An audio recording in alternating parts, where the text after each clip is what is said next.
भूर्भुवः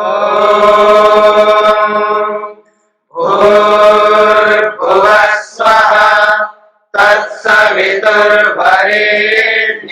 भर्गो देवस्य धीमहि धियो यो नः प्रचोदयात्।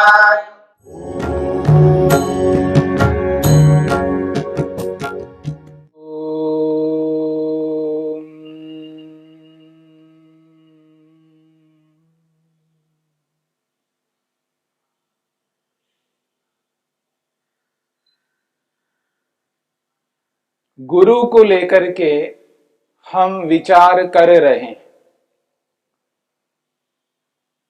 संसार में मनुष्य के लिए एक गुरु नहीं होता है। मनुष्यों में अनेकों गुरु हैं, क्योंकि माता से प्रारंभ करके न जाने कितने व्यक्तियों से हम सीखते हैं। प्रथम गुरु तो माता है, जिसने जन्म दिया है। उससे प्रारंभ करके जब तक मनुष्य अपने पांव पर खड़ा नहीं होता है, अपने आप जीने का सामर्थ्य जब तक मनुष्य में नहीं आता है, तब तक न जाने कितने मनुष्य उस एक मनुष्य को सिखाते हैं। तो जितने भी सिखाने वाले होते हैं, जिस जिस अंश में सिखाते हैं, उतने अंश के लिए वे गुरु बनते हैं। विद्यालयों में, महाविद्यालयों में, विश्वविद्यालयों में जितने भी सिखाने वाले हैं, वे सबके सब गुरु कहलाते हैं। आज जो छोटे छोटे बच्चों को, 2.5 साल के, 3 साल के बच्चों को जिन प्ले स्कूल्स में ले जाते हैं, वहां से प्रारंभ करके विश्वविद्यालयों तक न जाने कितने अध्यापक एक मनुष्य को, एक विद्यार्थी को सिखाने के लिए उद्यत हैं। और उतने सारे जो गुरु सिखाते हैं, उन सबको गुरु स्वीकार करना है। किसी एक व्यक्ति को गुरु स्वीकार नहीं करना, क्योंकि अलग अलग गुरुओं के अलग अलग विषय होते हैं। कोई भौतिक विद्या को सिखाता है, कोई गणित विद्या को सिखाता है, कोई वनस्पति विद्या को सिखाता है, कोई प्राणी विद्या को सिखाता है, कोई अध्यात्म विद्या को सिखाता है।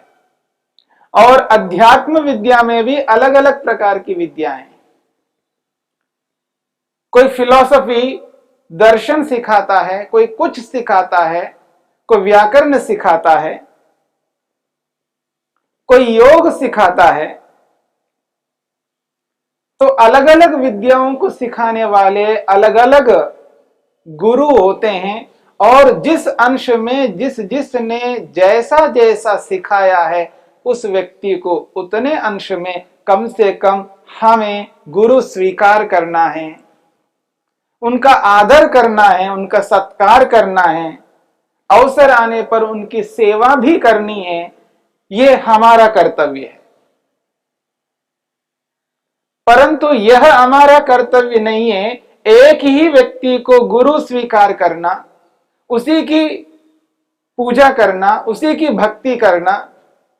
बाकी गुरुओं को गुरु के रूप में हम स्वीकार ही नहीं करते हैं और बोलते हैं कि मेरा एक गुरु है।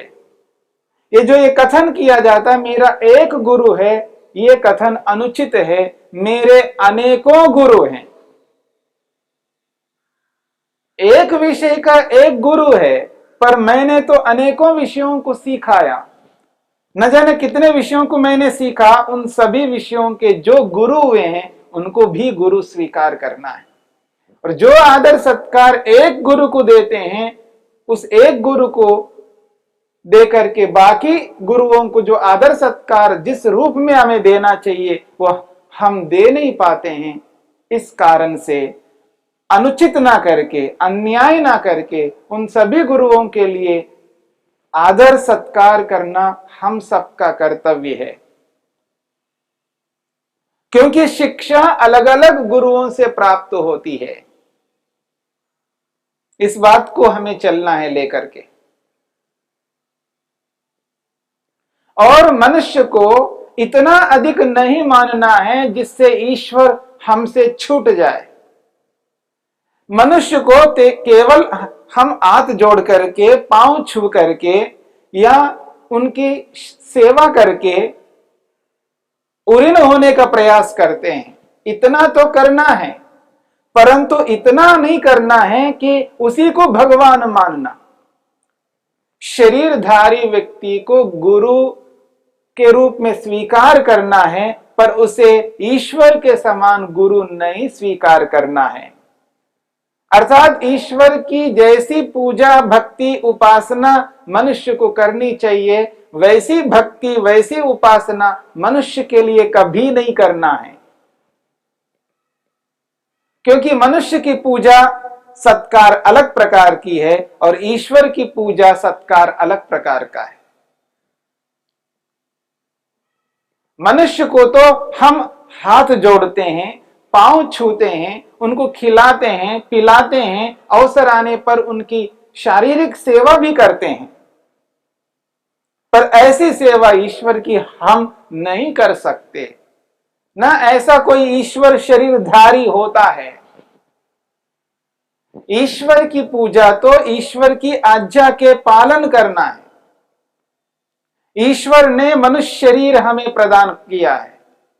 इस शरीर में रहते हुए शरीर को जिस रूप में रखना है उसी रूप में रखना है। इस शरीर के साथ खिलवाड़ नहीं करना है, इस शरीर के साथ अन्याय नहीं करना है। इस शरीर को स्वस्थ रखना है, दृढ़ रखना है, अपने प्रयोजन को पूरा करने के लिए इस शरीर को लगाना है। ईश्वर ने जो जो आदेश किया है उन आदेशों का पालन करते हुए और ईश्वर साक्षात्कार करने के लिए मेहनत करना है, समाधि लगानी है और ईश्वर का साक्षात्कार करके समाधि को प्राप्त करके ईश्वरीय आनंद का उपभोग करना है और मुक्ति में जाना है, मोक्ष में जाना है। यह हमारा कर्तव्य है। इस कर्तव्य को पूरा करने के लिए ईश्वर की हम उपासना करते हैं, ध्यान करते हैं। ईश्वर को पाने के लिए ध्यान करते हैं, ईश्वर का साक्षात्कार करने के लिए ध्यान करते हैं।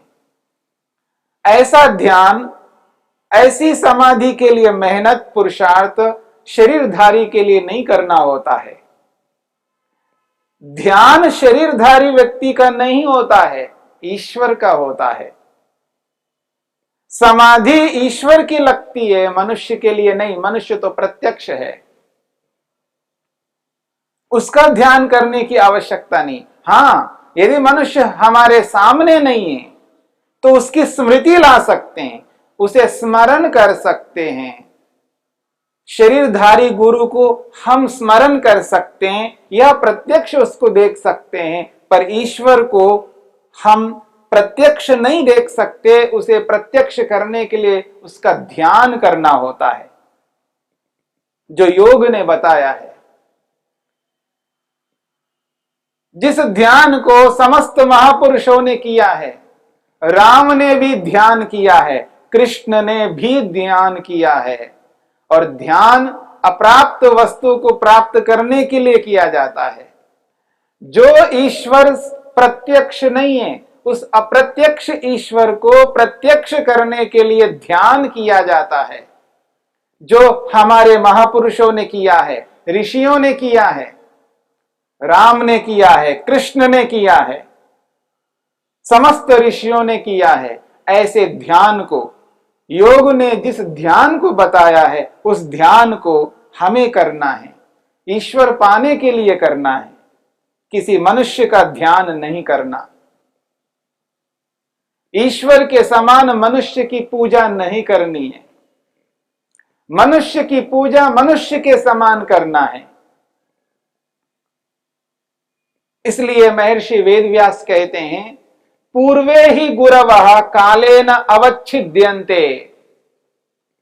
पूर्वे ही गुरवः कालेन अवच्छिद्यन्ते।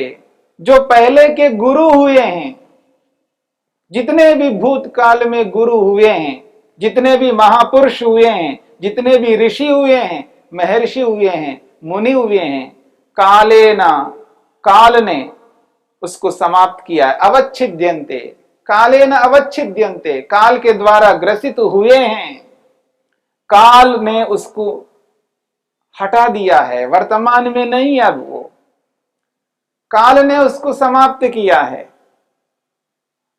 और जिन गुरुओं को काल ने समाप्त किया है, उन गुरुओं की पूजा आज हम नहीं कर सकते, उनका आदर सत्कार नहीं कर सकते। अर्थात क्योंकि वो सामने नहीं है, उनके लिए कोई फोटो लगा करके, हाथ जोड़ करके, माला डाल करके, तिलक लगा करके ऐसी पूजा उन गुरुओं की नहीं होती है जो गुरु शरीर को छोड़ करके जा चुके हैं।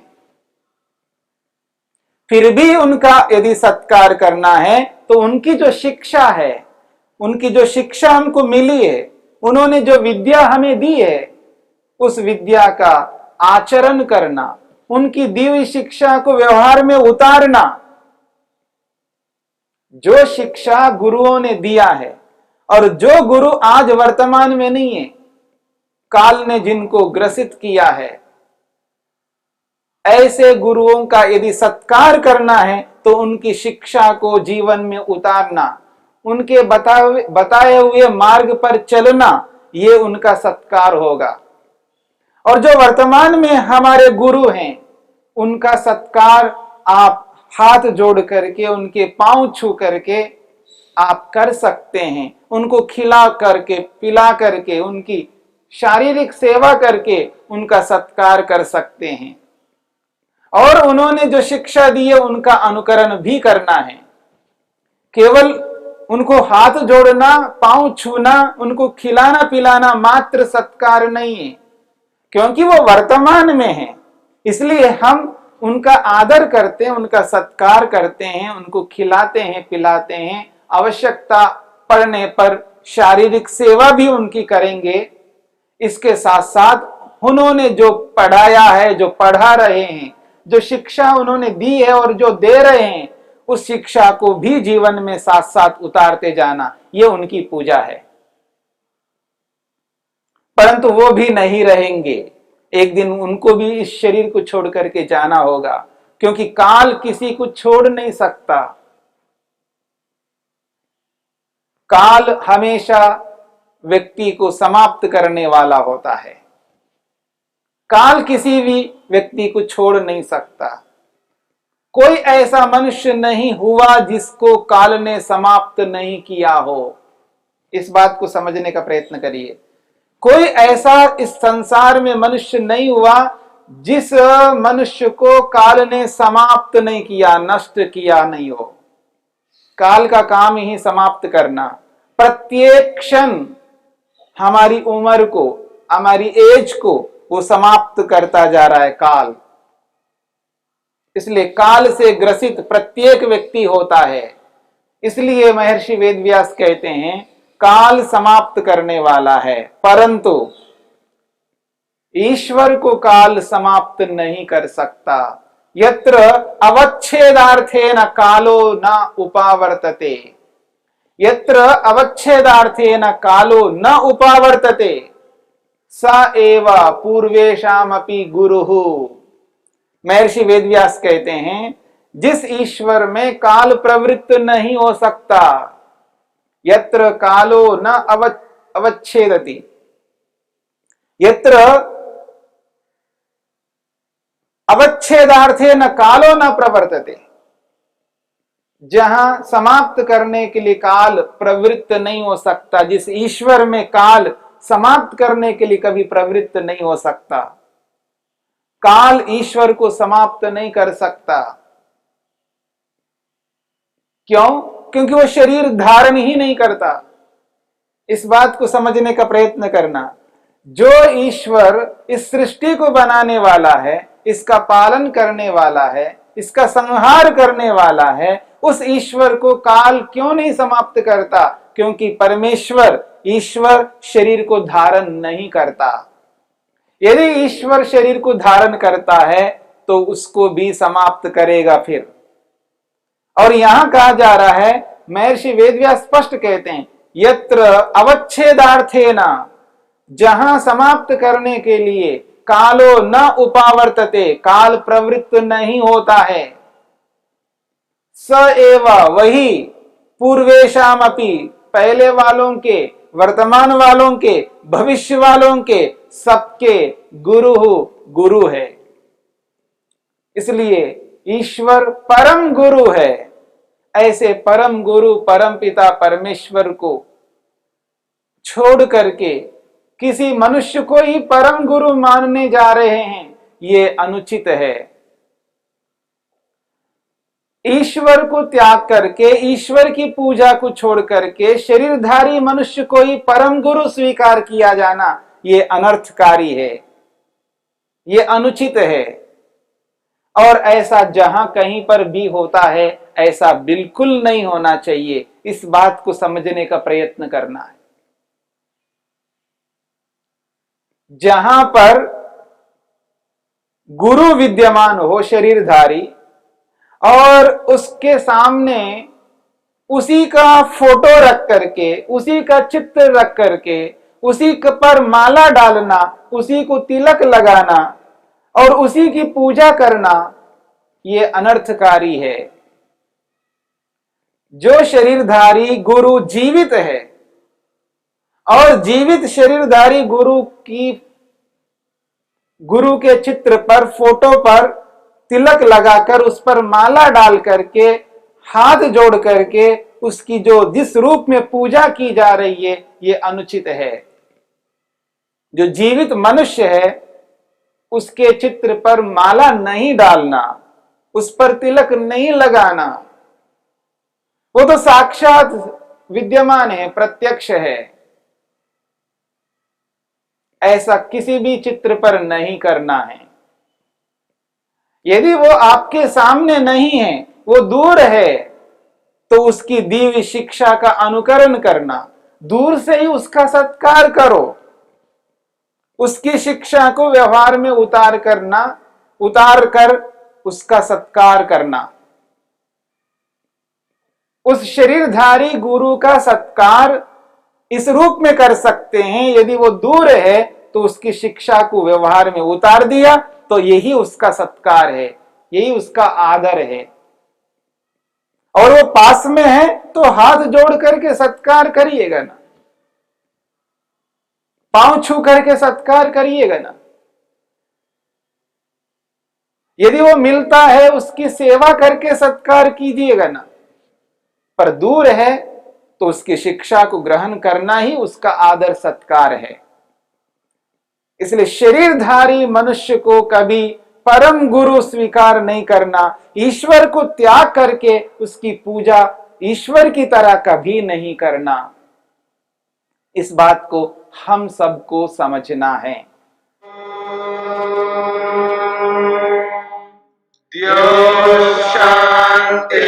शांतिरंतरिक्षं शांति पृथिवी शांतिरापः शांतिरोषधयः